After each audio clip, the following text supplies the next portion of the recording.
રાજ્યમાં ફરીથી વરસાદનો વધુ એક રાઉન્ડ શરૂ થશે। મેઘરાજાની વિદાય વચ્ચે વરસાદના વધુ એક રાઉન્ડની હવામાન વિભાગની આગાહી।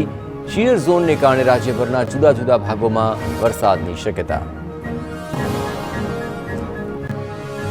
આજે વલસાડ, દમણ અને દાદરાનગર હવેલીમાં ઓરેન્જ એલર્ટ। હવામાન વિભાગ અનુસાર ભારેથી અતિભારે વરસાદની શક્યતા।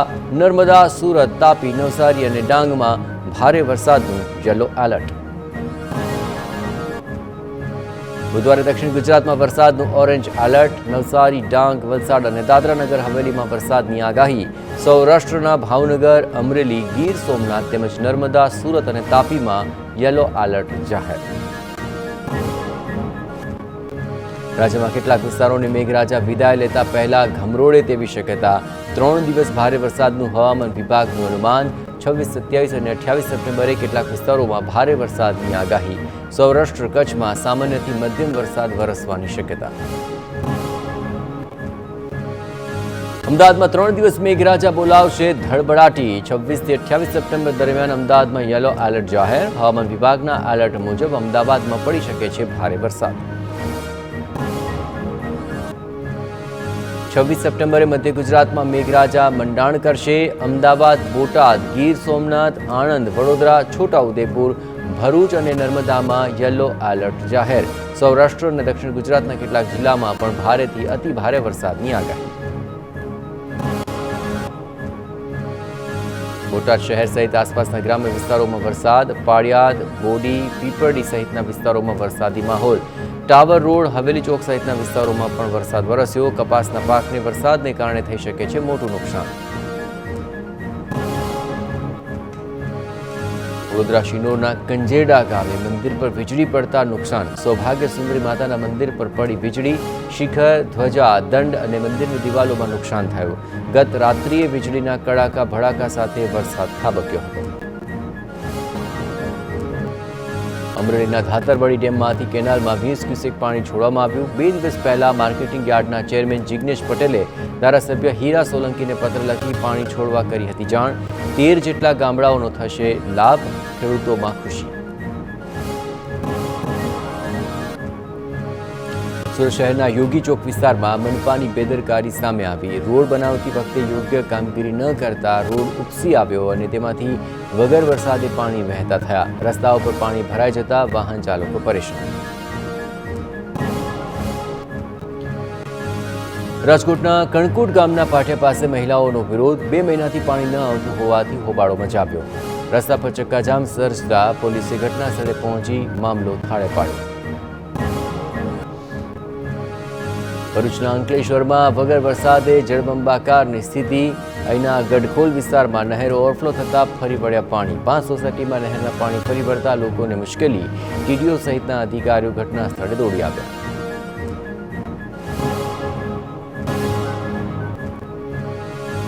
આયોજક કોઈપણ સ્ટ્રક્ચરની અંદર સ્ટોલ બનાવી શકશે નહીં।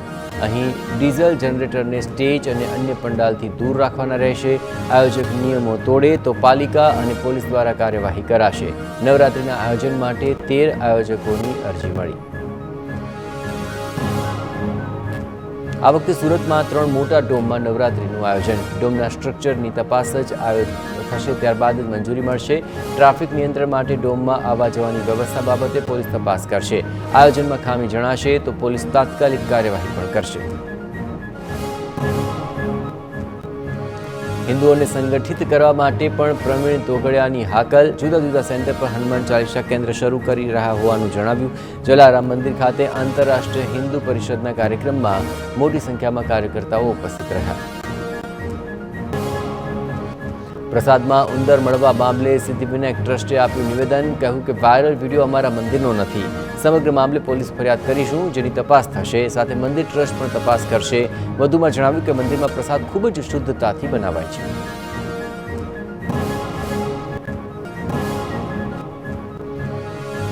સુરતમાંથી સામે આવ્યો માતા પિતા માટે લાલ બત્તી સમાન કિસ્સો। પ્લાસ્ટિકની બોટલમાં રાખેલું ડીઝલ 1.5 વર્ષની બાળકી પી ગઈ અને 12 દિવસની સારવાર બાદ થયું મૃત્યુ। બાળકીના મૃતદેહને પીએમ અર્થે ખસેડાયો। રિપોર્ટ બાદ મૃત્યુનું સાચું કારણ જણાશે।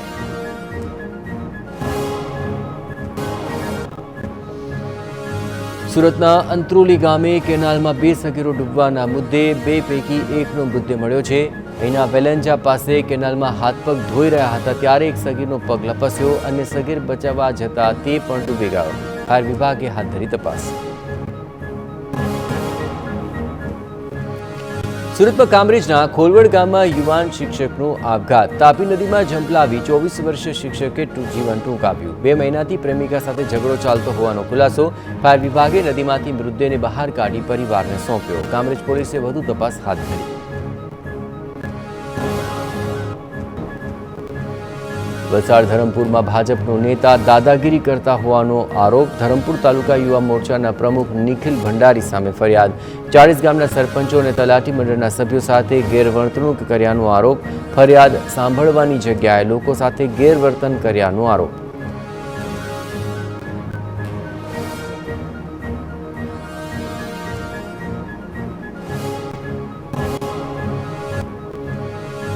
અમદાવાદના સરખેજ ભારતીય આશ્રમના વિવાદ મુદ્દે કોળી સમાજ એકઠો થયો. સુરેન્દ્રનગરમાં કોળી સમાજના આગેવાનોએ ઋષિ ભારતી બાપુના સમર્થનમાં કલેક્ટરને રજૂઆત કરી. ઋષિ ભારતી બાપુને સરખેજનું આશ્રમ પરત આપવા માંગ કરી. આશ્રમ પરત નહીં અપાય તો આંદોલનની ઉચ્ચારી ચીમકી. ગાંધીનગરમાં ડેકોરાઇઝ એક્ઝિબિશનની સીએમ ભૂપેન્દ્ર પટેલે શરૂઆત કરાવી છે. અહીં હેલિપેડ સેન્ટર ખાતે 5મા ડેકોરાઇઝ એક્ઝિબિશનનું આયોજન કરાયું. 26 સપ્ટેમ્બર સુધી ચાલનારા આ 3 દિવસીય પ્રદર્શનમાં રાજ્યભરની કંપનીઓ જોડાઈ રહી છે, જેમાં ડેકોરેશન ક્ષેત્રની કંપનીઓ પ્રદર્શન રજૂ કરી રહી છે. રાજકોટની સૌરાષ્ટ્ર યુનિવર્સિટી ફરી વિવાદમાં છે. હોમિયોપેથિક કાઉન્સિલના નિયમ વિરુદ્ધ પરીક્ષા લેતા હોવાનું સામે આવ્યું. નિયમ અનુસાર વિદ્યાર્થી પાસ થવા વધુમાં વધુ 4 વાર ટ્રાય આપી શકે. સૌરાષ્ટ્ર યુનિવર્સિટીમાં 5 વાર વિદ્યાર્થીઓને પરીક્ષા આપવા દેવામાં આવી. 5 ટ્રાય આપીને પાસ થયેલા વિદ્યાર્થીનું હોમિયોપેથી કાઉન્સિલમાં રજીસ્ટ્રેશન અટક્યું છે. રજીસ્ટ્રેશન અટકતા સમગ્ર મામલો આવ્યો પ્રકાશે. જોકે વિદ્યાર્થી હાઈકોર્ટના દ્વારા ખખડાવાતા આખરે કોર્ટે નોટિસ ફટકારી. હાઈકોર્ટની નોટિસ મળતા સૌરાષ્ટ્ર યુનિવર્સિટીમાં દોડધામ. આજે ગુજરાત માધ્યમિક અને ઉચ્ચતર માધ્યમિક બોર્ડની ચૂંટણી છે, જેમાં કુલ 9માંથી 6 બેઠક બિનહરીફ થતાં 2 બેઠક માટે ચૂંટણી યોજાઈ રહી છે. પ્રિયવદન કોરાટ અને જેવી પટેલ વચ્ચે રસપ્રદ ચૂંટણી જંગ જામ્યો છે. સરકારી શિક્ષક સંચાલક મંડળની બેઠક પર મતદાન પ્રક્રિયા ચાલુ છે. 6300 મતદાર પોતાના મતાધિકારનો ઉપયોગ કરશે. સંચાલક મંડળના ઉમેદવાર જેવી પટેલે કહ્યું અને તેમણે વિશ્વાસ વ્યક્ત કર્યો જીતનો. તેમણે મતદાન કર્યું અને કહ્યું કે નવી શિક્ષણ નીતિમાં સારું શિક્ષણ કઈ રીતે મળે તેના પ્રયત્નો કરીશું. ઉપરાંત લઘુમતી શાળાઓના પ્રશ્નો ઉકેલવા મહામંડળ પ્રયત્નો કરશે. વધુમાં જણાવ્યું કે 2 મંડળ એક થયા છે, જેથી અમને ભવ્ય વિજય મળશે. આણંદના બોરસદમાં વિદ્યાર્થિનીને માર મારવાના કેસમાં શિક્ષિકાને સજા. બોરસદ કોર્ટે શિક્ષિકાને 1 વર્ષની સજા અને 1 લાખનો દંડ ફટકાર્યો છે. માર્ચ 2024માં બોરસદની ઈશ્વર કૃપા પ્રાથમિક શાળામાં બની હતી ઘટના. ધોરણ 5ની વિદ્યાર્થિનીને શિક્ષિકા સંગીતા પઢિયારે મારતા ગુનો નોંધાયો હતો. શિક્ષિકાને સજાના ચુકાદાએ સમગ્ર શિક્ષણ જગતમાં ચર્ચા જગાવી છે. બનાસકાંઠામાં ખંડેલવાલની મીઠાઈના સેમ્પલ ફેલ થતાં દંડ ફટકાર્યો. 1 વર્ષ અગાઉ મોકલેલા સેમ્પલ મિસ બ્રાન્ડેડ થતાં અહીં અધિક કલેક્ટરની કાર્યવાહી. ખંડેલવાલ મીઠાઈના 3 સેમ્પલ મિસબ્રાન્ડ થયા અને 3 લાખનો દંડ ફટકારાયો. અમરેલીના રાજુલા રેલવે સ્ટેશનની જગ્યા પરના દબાણો દૂર કરાયા. અગાઉ દબાણ કરનારા લોકોને રેલવે વિભાગે ફટકારી હતી નોટિસ. રેલવેની જગ્યા ખાલી ન કરતા દબાણો પર બુલડોઝર ફરી વળ્યું. બસ સ્ટેન્ડ વિસ્તારમાં ઝૂંપડપટ્ટી સહિતના દબાણો દૂર કરવામાં આવ્યા. સાબરકાંઠાના નાના અંબાજીમાં અંબે માના મંદિરમાં યોજાઈ પ્રક્ષાલન વિધિ. આસો નવરાત્રી પૂર્વે પ્રક્ષાલન વિધિ કરવામાં આવી. સાંજે 6 વાગ્યા સુધી વિધિના કારણે મંદિર દર્શનાર્થીઓ માટે બંધ રહેશે. માય ભક્તો સાંજે 6 વાગ્યા બાદ દર્શન કરી શકશે, જ્યારે સાંજે 7 વાગ્યે આરતી થશે. વડોદરા રાવપુરા વિસ્તારના જ્વેલર શોપમાંથી 29 લાખની ચોરી કરનાર શખ્સો ઝડપાયા છે. ગુનો નોંધાય તે પહેલા શખ્સો સકંજામાં આવી ગયા. દુમાર ચોકડી પાસે આવેલી દરગાહ નજીક છુપાઈને બેઠેલા શખ્સો પર શંકા જતા તપાસ કરી તો દાગીના મળી આવ્યા. કડકાઈથી પૂછપરછ કરતા ચોરીનો ભેદ ઉકેલાઈ ગયો.